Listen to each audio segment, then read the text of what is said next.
All right, so this week you guys sent over some really cool feeds.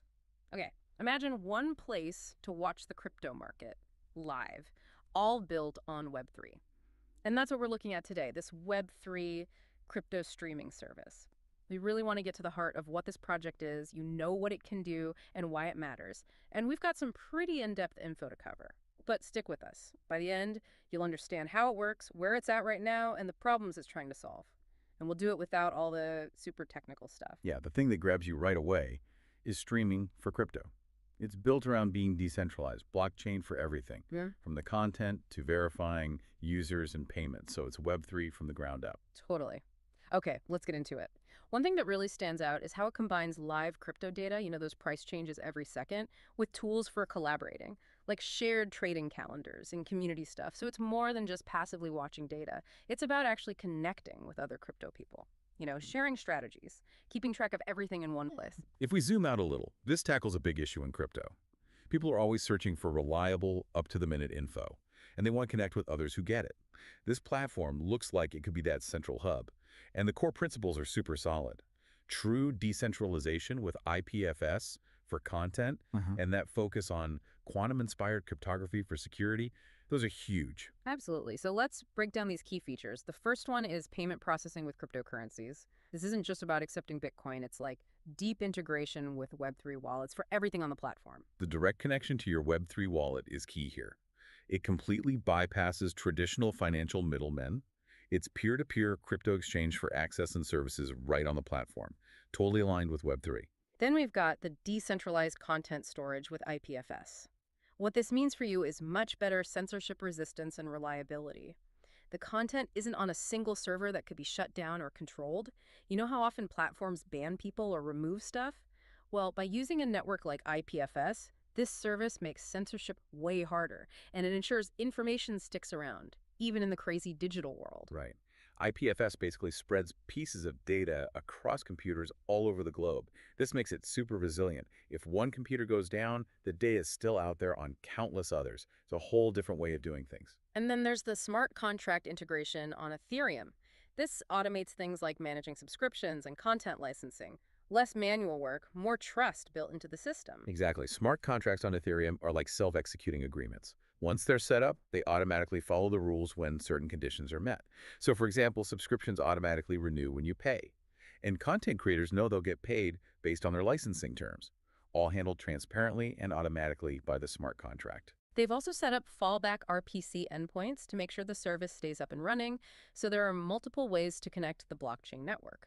If one has problems, there are backups ready to go. This shows they've thought about the practical side of building on blockchain. Networks can get congested or go down, so having these backups is crucial.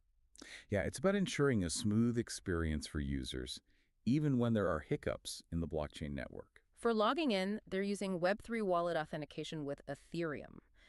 Forget about all those usernames and passwords. Your crypto wallet is your secure key to the platform. This method taps into the security of your private key, the secret code that controls your Web3 wallet. It's a more direct and potentially more secure way to verify who you are than traditional logins. It's directly tied to your digital assets. They've also made sure it works on all your devices with a mobile responsive web interface, so you can use it on your phone, tablet, or computer, no problem. In today's world, that's just essential. People expect to access services from anywhere, and a responsive design makes sure it's easy to use no matter what screen size you have. Now, this is where it gets really exciting. Real-time crypto price streaming using WebSocket and the Binance API. Imagine having up-to-the-second market data right there in the platform. This live market data is a game changer for crypto people. Having it together with community features and trading tools is a huge advantage in such a fast-paced market. You know we've all been there, constantly refreshing those price trackers. This platform aims to solve that problem. Speaking of community, they've got collaborative trading calendars, so users can share their trading strategies, plan things together, basically create a social network for crypto trading. This builds community and allows people to learn from each other. I think the collaborative aspect is super appealing, whether you're just starting out or you've been trading for a while. It's all about sharing knowledge and strategies, which can be incredibly valuable in such a complex and volatile market. They're also talking about quantum-inspired security, which sounds seriously advanced. Yeah, it's a very forward-thinking approach. While true quantum computers are still being developed, this type of cryptography uses problems that are thought to be super hard even for quantum computers to crack. By exploring these algorithms now, they're making the platform's security future-proof. Think of it like this. Our current encryption is like a complex lock. Quantum computers, when they arrive, might be able to pick that lock really quickly. Quantum-inspired cryptography uses much tougher locks, ones that even these superpowered computers would struggle with. And they're aiming for cross-chain compatibility, so supporting different blockchains in the future. This is a must for long-term growth. The crypto world isn't just one thing. Different blockchains have different strengths and uses. Being able to work with multiple chains opens up a lot of possibilities. So we've got a good idea of what they're trying to achieve. Let's take a quick look at the tech side of things. The front end uses a TypeScript PWA built with web components and WebSocket for real-time data. Basically, they're using modern web tech to create an app that feels like a native app but runs in your browser.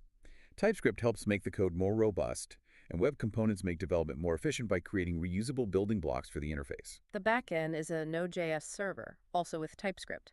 This handles the WebSocket connections, the custom API, and the live price data from Binance. It's like the engine room, processing data, managing connections, and integrating with outside servicers. It's the behind-the-scenes workhorse that keeps everything running smoothly. And then there's the Web3 core, Ethereum smart contracts using Solidity and tested with Hardhat, Web3 wallet integration, IPFS for storage, and those fallback RPC endpoints we talked about. This is the heart of it all. Smart contracts set the rules, Web3 wallets let users interact, IPFS provides the storage, and the fallback endpoints make sure the connection is reliable. They even explain how data flows through the system. It starts with your request, goes through authentication with your Web3 wallet, then smart contract verification, grabbing the content from IPFS, and finally, streaming it to you. Sounds pretty straightforward. It really highlights how blockchain tech is involved at each step, from verifying who you are to ensuring the content is legit. Now, security is super important in crypto, and they're addressing it on multiple fronts. They've mentioned quantum-resistant encryption for the future, temporal security to stop replay attacks, strong Web3 signature verification, there's multiple fallback systems, and even circuit breaker patterns to prevent things from crashing. That's a lot of protection. It shows they're serious about security. They're not just relying on one thing, but using many layers to protect the platform and its users, both now and in the future with those quantum-resistant elements.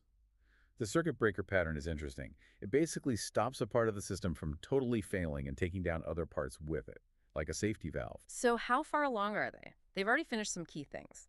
The WebSocket Connection Manager, Assistant Box, and the decentralized media storage using IPFS. Those are essential building blocks, especially the real-time data streaming and the content storage. They're now working on data persistence, which is making sure data is stored reliably and finishing up the cross-chain support.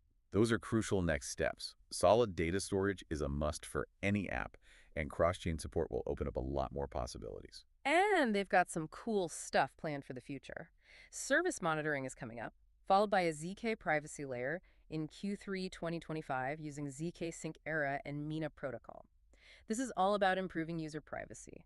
Zero knowledge proofs, or ZKPs, let you verify info without revealing the info itself. Adding this could give users more privacy. Yeah, ZKPs are like magic. You can prove something is true without showing all the details. It's a powerful tool for privacy. Then in Q4 2025, they're aiming for full quantum resistance by using list standardized algorithms. That's next level security. It's a really long-term view. They're staying ahead of the curve by preparing for potential advancements in quantum computing. They also mentioned they have about 2,000 lines of code with 98% type coverage and 85% test coverage. That means they're really focused on building something solid and reliable. Those are great numbers. High test coverage and type safety are signs of a well-managed development process. It means fewer bugs and a more stable platform. Of course, a project like this has challenges. They've been upfront about some of the main ones and how they're tackling them. For example, to deal with blockchain transaction delays, they're using circuit breakers, optimizing how WebSocket sends data, and batching messages together. These are smart ways to minimize the delays that can happen with blockchain and make the experience smoother for users. For optimizing content delivery, they're using IPFS gateway integration, caching, and adaptive quality streaming. Kind of like what we see with video streaming platforms. Yeah, these techniques are important for making sure content delivery is smooth and efficient, even though it's decentralized. They're also working on keeping gas fees low, which is a big concern in crypto. They're using transaction batching, optimizing their smart contracts, and considering layer 2 solutions. High gas fees can be a problem, so they're proactively trying to keep costs down. Layer 2 solutions in particular can make transactions cheaper and faster. It's all about making the platform accessible and affordable for everyone. Cross-chain compatibility is complex. They've got a plan for Q2 2025 to integrate Chainlink CCIP and Polymer Protocol and develop a flexible system to work with different blockchains. It's a tough challenge, but super important. Think of Chainlink CCIP as a messenger that lets different blockchains talk to each other, and Polymer Protocol is like a bridge between these different networks. This tech is key for working with crypto assets across different blockchains within the streaming service. It's like creating a universal translator for the blockchain world. And they're definitely prioritizing user experience. They're focusing on easy wallet connections, clear transaction status updates, backup authentication methods, and a gradual approach to adding Web3 features. They get that the platform needs to be easy to use, even for people new to Web3. That's so important. Web3 can seem complicated. Making it simple and user-friendly is key to getting more people on board. They even showed us some of their code, the existence-validator.ts file. This shows how they're using cryptography to verify that content is real and hasn't been messed with. It's like a blockchain-backed proof.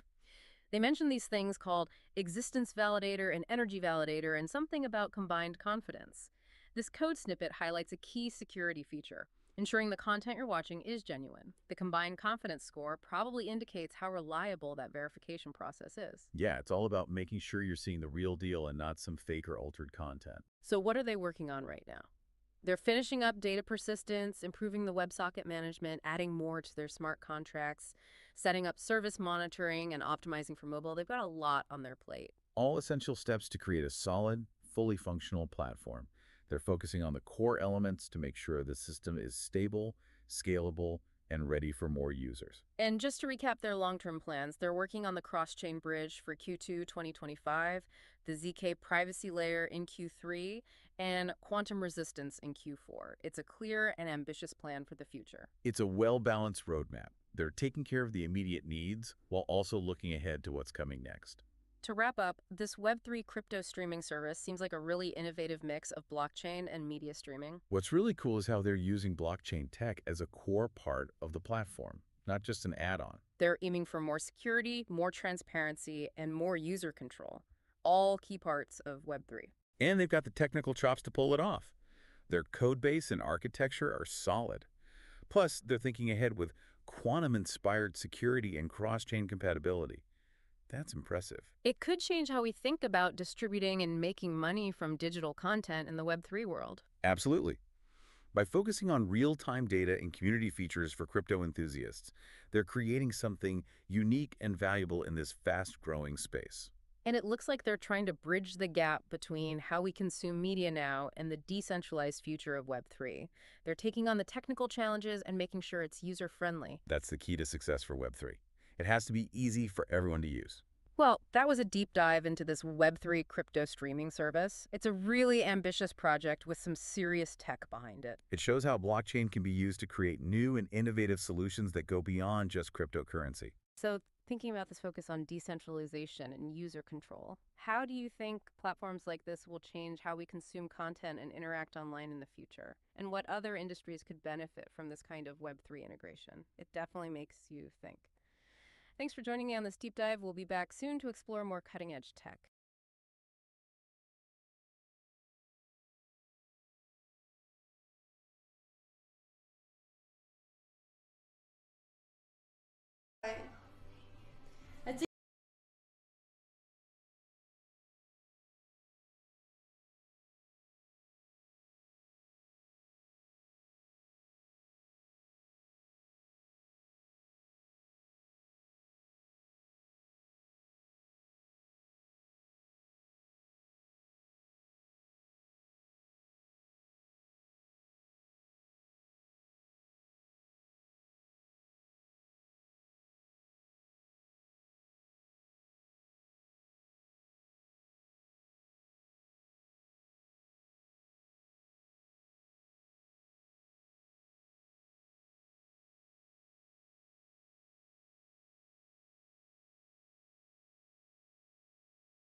So someone sent us, well, a file. Mm-hmm. And at first glance, it's like, is this all code? But it's a configuration file. And diving into this thing has been like, I don't know, getting a backstage pass of like a whole software project. Yeah, it really is. It's kind of amazing what you can glean from something that seems so, technical. Absolutely. So we're looking at a JSON file, which, if you're not familiar, that's just a standard way to store configuration data.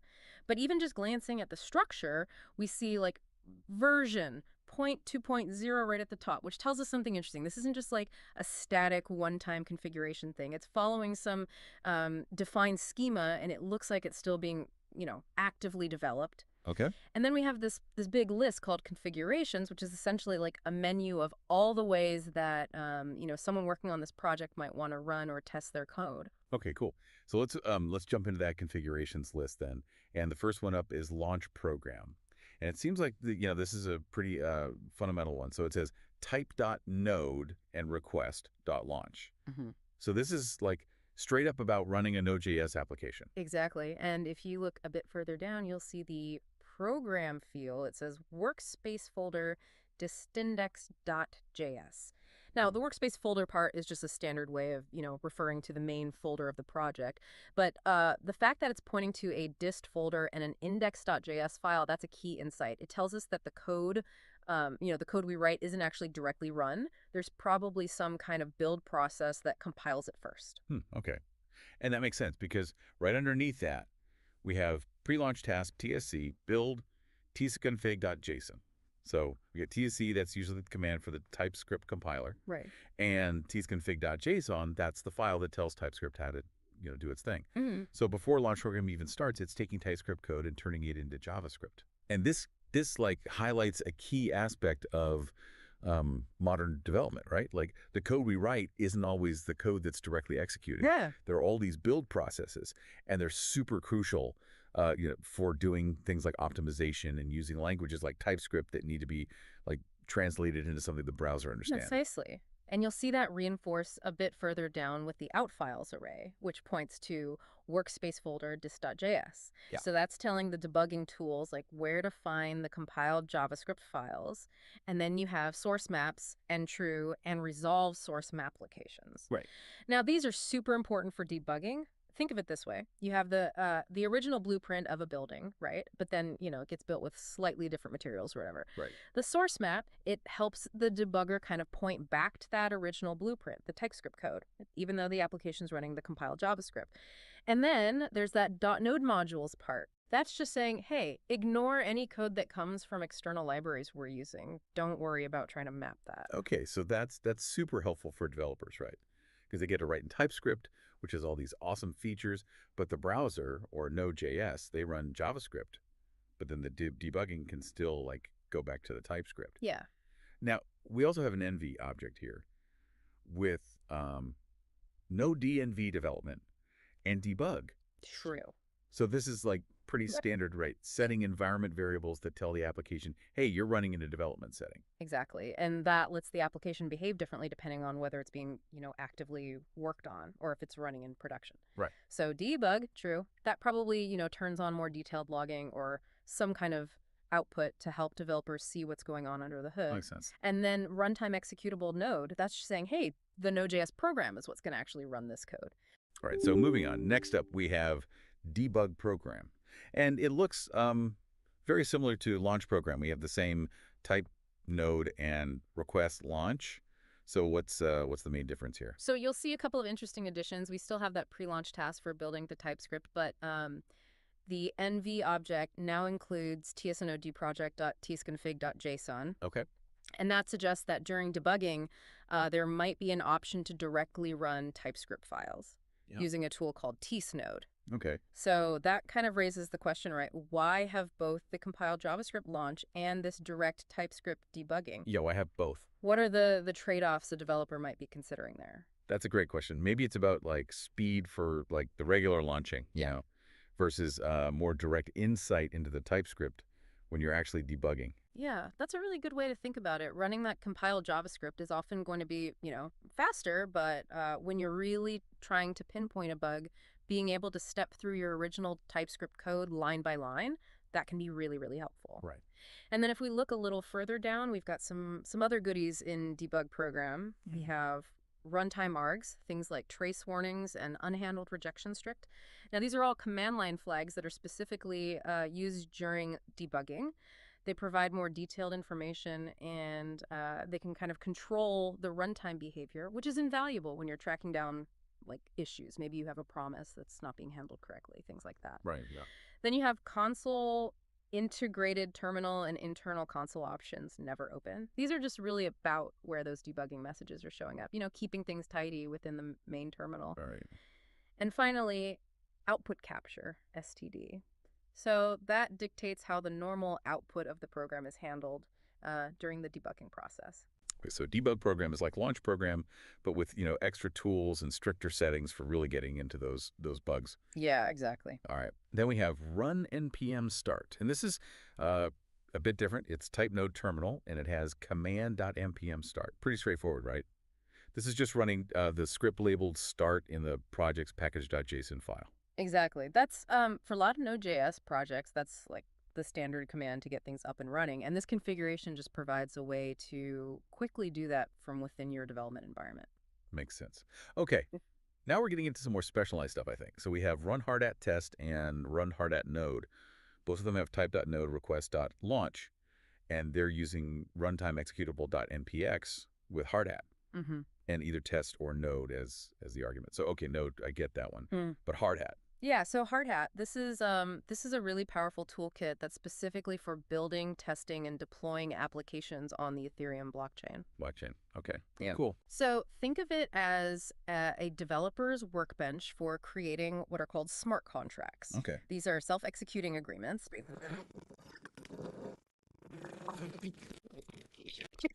So this is a fascinating reveal. It tells us that this project likely has a significant blockchain component. Yeah. So run hard at test, that's going to execute all the automated tests for those smart contracts. And then run hard at node, that spins up a local simulated Ethereum network. So it's like a little sandbox where developers can test their blockchain code without interacting with, the real public blockchain. That's so cool. All right. So this isn't just like a typical web application. There's like this whole other layer involving like blockchain technology, that's really awesome. Then we see a few configurations that have type bashed deploy script, setup environment, and run tests. And these seem pretty self-explanatory, right? They're set up to run shell scripts, deploy.esh, setup-nv.sha, and run tests.sh. And it seems like these are probably, automating common tasks in the development and deployment process. Exactly. Shell scripts are just, a really powerful way to automate command line tasks. And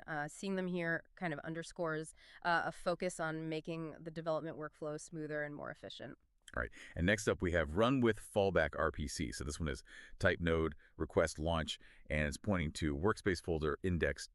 Okay. So notice here, it's directly pointing to a TypeScript file this time, not the compiled JavaScript. And then the NV object has some really interesting variables. Fallback RPC endpoints, USIFS gateway, true, and debug, true. So RPC endpoints and IPFS, this like solidifies the blockchain connection even further, right? Like RPC is like the phone line, for the application to talk to the blockchain network. Yeah, absolutely. RPC, that stands for Remote Procedure Call. And those endpoints, that's how your application talks to blockchain networks to do things like, send transactions, retrieve data. Right. So the fallback RPC endpoints, that likely points to a file or a list of backup connections. So, if one connection goes down, you've got some resilience built in. Cool. And then IPFS, that's interplanetary file system. Think of that as like a decentralized Dropbox, right? So for storing data related to the blockchain, things like, website files or other content that, should be censorship resistant. So the USEP is gateway. True. That suggests that the application interacts with the data on ITFS through what's called a gateway, which acts as a bridge to that decentralized network. Wow, this project is like more and more intriguing with every configuration. Yeah, it's really cool. All right, so now we're moving into a whole section of browser launch configurations. Launch Chrome preview, launch Firefox preview, and then a bunch that use Passage, preview JSON, modern JSON preview, JavaScript viewer, live URL preview, live HTTPS preview, and even mobile device preview. So these all seem to be about like viewing the web interface of the application as it's being developed, right? Exactly. You see, like in the URL field for these, it often points to http://localhost 3000. So that tells us that, this application probably has a web front end that developers are working on, and they can access it through, their local computer on port 3000.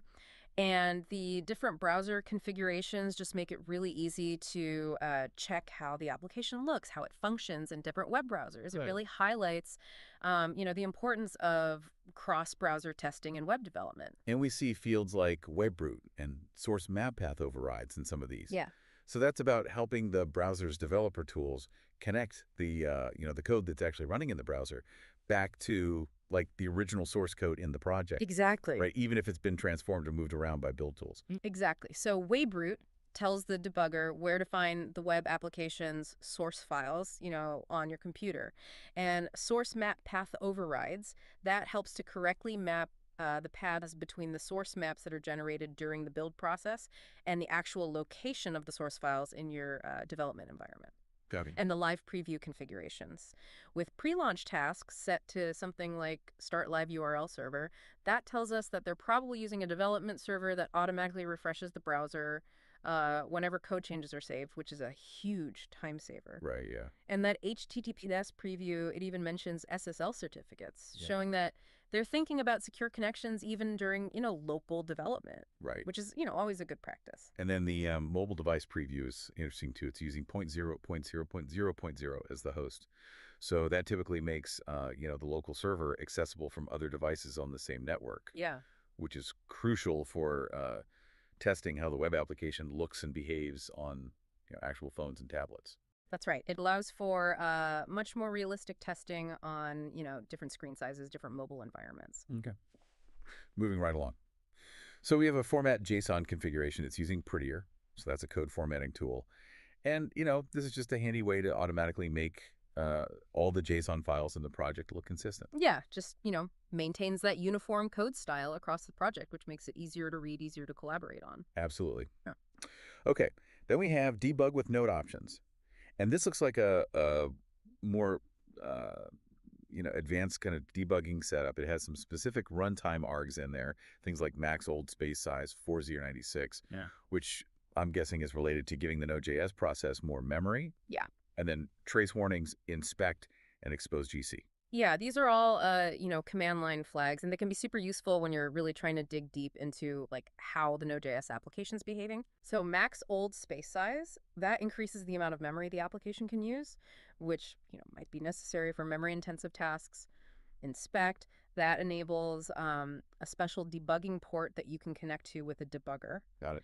And expose GC allows you to manually trigger garbage collection, which can be helpful when you're investigating memory usage. Okay.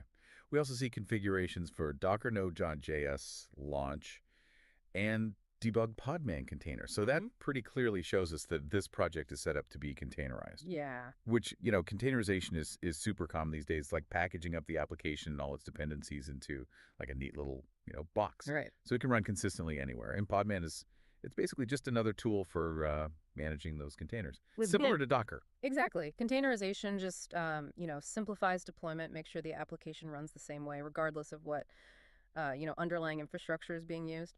All right. And then we have install Node.js and switch node version, both using bash deb. They're referencing scripts, install node.sha and switch node.esh. And we see an environment variable, nvmdir, which points to node version manager. So this strongly suggests that, that developers are using NVM to manage multiple versions of Node.js on their machines. Right. Which can be, really important for compatibility Right. between different projects. Or maybe they need to test against different Node.js releases. Yeah, it's just NVM makes it much easier to install and switch between, different node versions. Makes sense. Okay. The demo commands configuration. This one's interesting. So it's type node terminal, and the command is input.demo command. So it seems to hint that there are like predefined demonstration scripts that can be run easily. And if we look further down in the input section, we actually see a list of demo command options. So things like run hello world, show node version, list project dependencies, show environment info, check TypeScript, and even run contract tests. That last one kind of ties back to the the hard hat and blockchain aspects. It does, yeah. So it's cool to see like all these different demo scripts. Yeah, and that input section is, a way to make these configurations more interactive. Right. So it provides, a nice little user-friendly menu for someone to select and run these different demo scripts Yeah. without having to, remember or type out the exact commands. Right. Super convenient. All right. So we also see test blockchain utility, and that specifically targets a test file, blockchain.test.ts. Again, reinforcing that, focus on blockchain functionality. Yeah. And then we get into a bunch more browser-related configurations, but these have, specific purposes: print HTML preview, view development progress, launch landing page, launch video player, view capabilities, and even generate PDF documentation, which it looks like it might be using the browser in a command line mode to like print a web page to PDF. Yeah. So these really paint a picture of like a pretty sophisticated web application Yeah. with lots of different features and even automated ways to like create documentation. Yeah, I mean, what's fascinating here is, the sheer level of automation and, convenience that's been built into this configuration. It's not just about running the core application, right? All It's right. about streamlining almost every, common task Opening that a with the developer king's might pawn need to do, controls the from, center and opens up the light testing squared specific bishop and parts of the queen, code to often leading to generating, sharp games. documentation for the project. And finally, we get to a whole series of Git-related configurations. So we have initialize repository, create GitHub repository, clone repository, publish code to GitHub, set up GitHub actions, and sync repository. So clearly, these are automating, common Git version control operations, and even like setting up GitHub actions, which is a whole system for automating software development workflows, like testing and deployment. Yeah, it's CI/CD, right? CI/CD, exactly. Continuous integration, continuous delivery. Yeah. So this points to like how fundamental version control and these automated workflows are in modern software development. Absolutely. I mean, this last set of configurations, it really just emphasizes, how important collaboration and automation are in the way, software is built today. It lets developers do, these essential Git tasks right from their development environment. Right.